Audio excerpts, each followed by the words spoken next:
Olá, eu sou a Lu, bem-vindo ao canal. Você já ouviu falar dos 4 temperamentos? Eles são uma maneira incrível de entender a nossa personalidade, nossas reações e até mesmo como podemos crescer espiritualmente. Hoje nós vamos explorar o que são os temperamentos e como você vai identificar o seu, como moldá-lo e, é claro, o que a Bíblia tem a dizer sobre isso. Fique comigo até o final, porque você vai sair desse vídeo com uma nova visão sobre si mesmo e sobre como Deus te criou de forma única. O que são os temperamentos? Os temperamentos são padrões inatos de comportamento e reações emocionais que influenciam a forma como uma pessoa pensa, sente e age. Esse conceito vem da Grécia Antiga e foi desenvolvido por Hipócrates e Galeno, que acreditavam que os temperamentos estavam relacionados aos 4 humores corporais. Contudo, atualmente fala-se de hormônios e outras substâncias bioquímicas, em vez de humores, substâncias que podem induzir ou afetar o comportamento, a percepção de mundo, os interesses e as habilidades de cada pessoa. Os temperamentos são 4: sanguíneo, colérico, melancólico e fleumático. Uma característica muito superficial, nós vamos identificar os sanguíneos como pessoas extrovertidas, comunicativas, entusiasmadas, porém podem ser desorganizadas. Os coléricos, nós podemos identificá-los como pessoas que são líder natos, determinados, mas podem ser impacientes e controladores. Esses são os temperamentos quentes. Em contrapartida, nós temos aqueles que são frios nas suas reações, que são os melancólicos e os fleumáticos. Os melancólicos são caracterizados por pessoas sensíveis, detalhistas, mas que podem ser muito pessimistas. Já os fleumáticos são caracterizados por serem pessoas calmas, confiáveis, porém podem ser passivos e procrastinadores. Esses temperamentos não são limitadores, mas ajudam a compreender melhor a nossa essência. A teoria dos 4 temperamentos é apenas uma ferramenta terapêutica. Com os outros ou consigo mesmo, deve ser usada sempre com flexibilidade e de forma construtiva. Uma boa regra é: não fique analisando o temperamento de uma pessoa a não ser que isso contribua para melhorar o seu relacionamento com ela. E não diga a uma pessoa o temperamento que ela possui a menos que ela tenha te perguntado ou tenha interesse acerca desse assunto. Nem tampouco use os pontos fracos e os pontos fortes desse temperamento para menosprezar, criticar ou até mesmo se afastar de determinada pessoa. Um erro que deve ser evitado ao falar de temperamento é utilizá-lo como desculpa para o seu mau comportamento. Frequentemente as pessoas dizem: eu faço isso porque é a minha essência, é a minha natureza e eu não consigo mudar. É a famosa síndrome de Gabriela. Eu nasci assim, eu cresci assim, você sempre assim. Então a pessoa já limita isso para não haver mudanças de comportamentos em sua vida. Nós podemos ver que isso é um engano que o maligno implanta na mente das pessoas para que ela não venha ser transformada pelo Espírito Santo. E nós vamos ver que, independente de qual seja o seu temperamento, o Espírito Santo é o agente transformador em nossas vidas. O temperamento pode tão somente explicar o nosso comportamento, mas nunca justificá-lo. Todos os 4 temperamentos possuem qualidades e defeitos. Porém, aqui nós vamos utilizar a palavra pontos fortes e pontos fracos. Vamos observar nesse gráfico o ponto forte e o ponto fraco de cada um dos temperamentos. Então nós vemos que cada um desses temperamentos tem os seus pontos fortes e os seus pontos fracos. Porém, o mais interessante de tudo é que esses temperamentos eles podem evoluir na sua forma através do amadurecimento. Quanto mais conhecimento você adquire acerca do seu temperamento, acerca da sua personalidade, melhor você vai lidar consigo mesmo e com as pessoas que estão ao seu redor. Por exemplo, O meu temperamento é melancólico, porém eu me sinto e vejo que amadureci muito ao longo da minha caminhada e houve uma transformação muito grande em mim através do Espírito Santo, trabalhando os meus pontos fracos e aperfeiçoando os meus pontos fortes. Então, atualmente, eu vejo que eu sou menos pessimista, menos mal-humorada, é porque o Espírito Santo, ele foi trabalhando em mim, na minha essência, porque ele é o único que pode nos moldar. O Espírito Santo não vai mudar o temperamento de ninguém. Ele vai moldar, como o vaso na mão do oleiro, ele vai esculpir o nosso temperamento para melhor relacionarmos com os outros e consigo mesmo. Então é importante você descobrir quais são os seus pontos fortes, entre aspas, qualidade, e você aperfeiçoar cada uma delas e descobrir os seus pontos fracos, entre aspas, os defeitos, e trabalhar, mudar, moldar cada um deles. Mas você deve estar aí, tá bom, Lu, tá bom, você está falando, explicando, mas como eu descubro o meu temperamento? Descobrir o seu temperamento não é difícil. Em primeiro momento, pense nas suas reações naturais. Você é uma pessoa extrovertida ou introvertida? Você age pela razão ou pela emoção? Essas pequenas características podem te direcionar ao seu temperamento. É claro, se você souber do assunto, tiver uma literatura acerca disso, eu vou indicar aqui para você este livro, Temperamentos Transformados. Ele é um livro que fala acerca do temperamento a partir da visão também bíblica, como alguns personagens. Daqui a pouco eu vou falar um pouquinho dele. Eu vou deixar o link aqui embaixo na descrição para você, se você quiser comprá-lo, vai ser um bom investimento.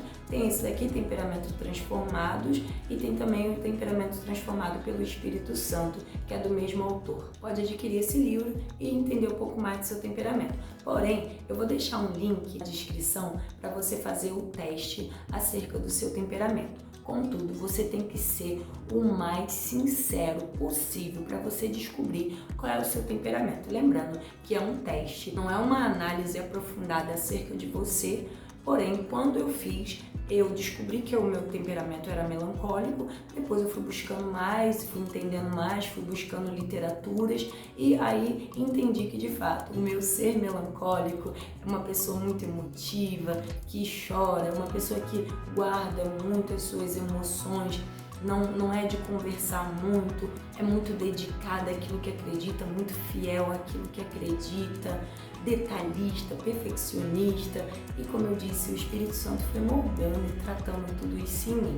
Então você responde as perguntas do teste, são 50 perguntas, você vai vendo o que encaixa com você e você vai entender qual é o seu temperamento. Lembrando que você tem um temperamento, porém você pode ter características de um outro temperamento. Por exemplo, eu sou melancólica, porém eu roubo ali umas características do colérico.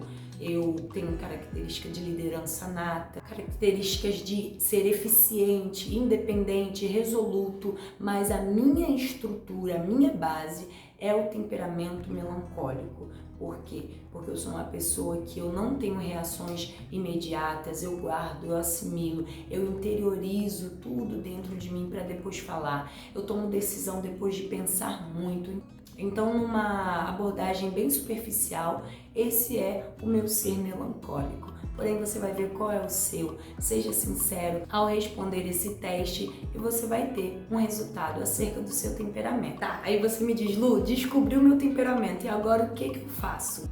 Descobrir o seu temperamento é só o começo. O mais importante é moldá-lo para refletir o caráter de Cristo em você. Por exemplo, se você é sanguíneo, trabalhe na disciplina e na constância, vai aperfeiçoando isso daí, vai moldando. Se você é colérico, pratique paciência e empatia. Para os melancólicos, é importante cultivar pensamentos positivos e confiar mais em Deus. Já os fleumáticos podem buscar mais proatividade e coragem. Lembre-se, o Espírito Santo nos ajuda a transformar as nossas fraquezas em pontos fortes. O segredo do temperamento transformado está em deixar-se encher pelo Espírito Santo. Não esporadicamente, mas constantemente e intencionalmente. E a partir disso, as nossas emoções são tratadas, o nosso modo de olhar o mundo e a vida também é modificado. Nós vamos conseguir ter um relacionamento melhor com as pessoas que estão ao nosso redor, porque eu, como melancólica, eu vou saber lidar com alguém que é sanguíneo, com alguém que é colérico, com alguém que é fleumático. Eu vou saber os modus operantes dessa pessoa. Lembrando, não é para lançar na face os seus defeitos ou qualidades, mas é para você saber lidar, colocar-se um pouco atrás para evitar conflitos e também para ter uma convivência muito melhor. Então, conhecer os nossos temperamentos e se deixar moldar pelo Espírito Santo é a melhor forma de vivência com Cristo. E outra, o nosso amadurecimento é aquilo que a Bíblia diz: para o aperfeiçoamento dos santos, nós vamos sendo aperfeiçoados enquanto vamos sendo amadurecidos. Ninguém precisa nascer de uma forma e viver até o fim da vida da mesma forma. Você pode ser moldado, aperfeiçoado pelo Espírito Santo, porque Ele tem muito a fazer em nós. E quanto mais nós entendemos o nosso modo de ser e a pessoa que está ao nosso redor, a nossa convivência melhora. O ambiente da igreja, o ambiente do trabalho, o ambiente de escola, o ambiente familiar melhora, porque nós vamos entender qual é a essência daquela pessoa. Tem gente que só vive aos gritos, mas tem outras que não suportam ouvir os gritos. Tem gente que é muito extrovertido, sai rindo, mas tem outras que é muito introvertido e não está acostumado em ficar no meio de pessoas, e alguém vai olhar e vai falar: ah, fulano é chato, ah, fulano é antipático. Não, a pessoa simplesmente está vivendo a sua própria essência. Ou alguém vai dizer: ai, fulano é tão escandaloso, fulano é tão barulhento, mas é a essência dela que nós precisamos entender e respeitar o modo e a vida de cada um para nós podermos viver uma vida em paz, uma vida plena e cheia da presença do Espírito Santo. Mas e a Bíblia? O que ela vai dizer acerca deste assunto? A Bíblia está cheia de exemplos de temperamentos dos seus personagens. É claro que ela não traz a abordagem acerca de temperamento. Contudo, quando nós já temos um prévio conhecimento, nós conseguimos entender qual era o temperamento de cada personagem. Eu vou te mostrar. Pedro era impulsivo e apaixonado, típico de todo sanguíneo. Nós vamos ver isso quando Jesus ele chama Pedro. Pedro ele larga suas redes e vai acompanhar Jesus. Nós vamos ver também quando Pedro ele chama Jesus para ir à sua casa junto com os outros discípulos, sem se importar com a sua sogra doente. Não porque ele não se importava com ela, mas é típico dos sanguíneos não se atentar a esses pequenos detalhes. Pedro também andou sobre as águas na sua impulsividade e depois teve aquele episódio dele vir submergindo e pedir socorro. Tem tantos outros exemplos acerca de Pedro que eu poderia falar, mas vamos ao colérico. Paulo é o grande exemplo de colérico na Bíblia. Determinado, estratégico, líder, foi atrás dos cristãos em Damasco, em Atos no capítulo 9. Despediu João Marcos quando não concordou com a atitude dele, lá em Atos no capítulo 13. Sempre estava à frente como um líder, nós vamos ver sempre dizendo Paulo e seus companheiros. Era estratégico, mas sempre ouvia a voz do Espírito Santo. Nós vamos ver em Atos 16, quando ele quer ir para uma cidade, e aí o Espírito Santo dá a revelação de que ele tinha que ir para Macedônia, e lá ele vai, e assim todas as suas viagens. Paulo era um autêntico colérico. Nós vamos ver Moisés, ele era melancólico, ele era introspectivo, ele era sensível. Vê isso na sua caminhada, no Pentateuco, quando nós vemos no Êxodo, Levítico, Número, Deuteronômio, as atitudes de Moisés. Nós vamos ver que ele era inteligente e talentoso. Porém, ele tinha uma insegurança e não se via dessa forma. Quando Deus fala que vai mandar ele para falar com o faraó, ele logo se fecha e não acredita que poderia ter capacidade. Tem medo de ser rejeitado, da opinião alheia. Quando Deus falou para ele falar com o povo, ele disse: mas e se eles não me ouvirem, não acreditarem em mim? Ele era muito introspectivo e não tinha o trato nas suas palavras, tanto é que ele diz que era pesado em palavra. Era porque a sua verdade, na sua sinceridade, naquilo que ele fala, por isso ele diz: sou pesado em palavra. O fleumático Abraão, calmo, pacificador, cauteloso, era um homem que sabia guiar com muita paciência, muita calma as situações e as decisões que tinha que tomar, muita cautela. Evitava ao máximo brigas, contendas. Nós vemos quando ele abre mão da boa terra para poder Ló escolher para onde iria. Ele não queria briga com Ló, nem os seus pastores. No capítulo 13 de Gênesis, ele diz para que não haja briga entre nós. Então ele despede Ló para onde Ló quisesse ir. Porém, ele era muito temeroso, foi para o Egito, mandou Sara dizer que era sua irmã, com medo de morrer. Nós vemos também no capítulo 15 do Gênesis, Deus falando para ele não ter medo, não temer. Após a guerra que ele lutou, ele está ali temeroso e Deus vai dizer não temas, e também muito leal. Essas são as características dos temperamentos desses personagens na Bíblia. Nós podemos ver vários outros, como eu disse, com um conhecimento prévio acerca dos temperamentos, nós vamos ver as atitudes, as emoções, aquilo que o personagem ele fez e vamos traçar uma proximidade do que era o temperamento de cada um deles. Em Gálatas, no capítulo 5, no versículo 22 e versículo 23, nós podemos aprender sobre o fruto do Espírito, que são amor, alegria, paz, longanimidade, benignidade, bondade, fidelidade, mansidão, domínio próprio. Esses atributos moldam qualquer temperamento para que sejam mais parecidos com Cristo. Deus nos criou de forma única, mas Ele também nos chamou a sermos moldados à imagem de Cristo. Descubra o seu temperamento, mas não se limite a ele. Deixa Deus trabalhar em você e veja como suas características podem ser usadas para o bem e para a glória dele. Se você gostou deste conteúdo, deixe o seu like para que mais pessoas sejam alcançadas por este vídeo. Compartilhe com alguém que você ama e que você sabe que precisa também entender acerca do seu próprio temperamento. E claro, se inscreva no canal, ative as notificações para não perder nenhum conteúdo. Faça o teste de temperamento que eu vou deixar aqui embaixo na descrição. Antes de fazer o teste, comente aqui embaixo qual temperamento você acha que é o seu. Adquira o livro no link que eu vou deixar aqui embaixo para que você conheça um pouco mais do seu temperamento. E fica com Deus. Até a próxima. Tchau, tchau!